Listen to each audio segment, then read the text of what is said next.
केंद्रीय गृह मंत्रालय के आदेश के बाद उपराज्यपाल अनिल बैजल ने दिल्ली में होम आइसोलेशन की नीति खत्म करने को लेकर आदेश पारित किया है। इसके बाद से ही उपराज्यपाल और दिल्ली सरकार आमने सामने नजर आई। दिल्ली सरकार इस आदेश का स्पष्ट शब्दों में विरोध करती नजर आई है। आपको बता दें, दिल्ली सरकार का कहना है कि होम आइसोलेशन को लेकर उपराज्यपाल द्वारा जारी किया गया आदेश पूरी तरह से मनमाना है और इससे दिल्ली को गंभीर रूप से नुकसान पहुंचेगा। इस पर दोबारा विचार करने की जरूरत है। होम आइसोलेशन को लेकर उपराज्यपाल द्वारा जारी नए दिशा निर्देश को लेकर सरकार ने कहा कि हमारे पास कोरोना मरीज इलाज के लिए पहले से ही पर्याप्त दस्तावेज और नर्स नहीं है, मैन पावर की कमी है। इस निर्णय के बाद बिना लक्षण वाले मरीजों के लिए बहुत बड़े क्वारंटाइन सेंटर की आवश्यकता पड़ेगी।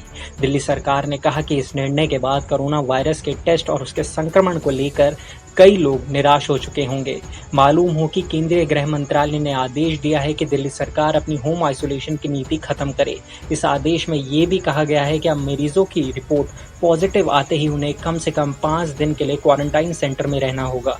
इसके बाद उपराज्यपाल अनिल बैजल ने संबंधित आदेश पारित कर दिए हैं, जिसे लेकर दिल्ली सरकार का विरोधाभास सामने आया है।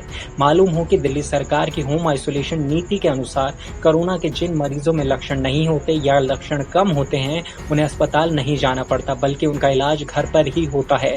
दिल्ली में ऐसे मरीजों की संख्या काफी ज्यादा है। हालांकि अगर यह आदेश लागू हो जाता है तो मरीजों में पैनिक बढ़ने की संभावना है। जानकार कहते हैं कि अभी हल्के या बिना लक्षण वाले वो मरीज जो अपने घर में रहते हैं और उस वातावरण में ठीक हो जाते हैं, उन्हें क्वारंटाइन सेंटर में जाना पड़ेगा तो उन पर मानसिक तौर पर बुरा असर पड़ सकता है। ऐसी ही देश दुनिया की तमाम बड़ी खबरों से जुड़े रहने के लिए देखते रहिए पंजाब केसरी। अगर आप हमारी ये वीडियो फेसबुक पर देख रहे हैं तो हमारे फेसबुक पेज पंजाब केसरी दिल्ली को लाइक कीजिए और अगर आप हमारी ये वीडियो यूट्यूब पर देख रहे हैं तो हमारे चैनल पंजाब केसरी दिल्ली को सब्सक्राइब कीजिए।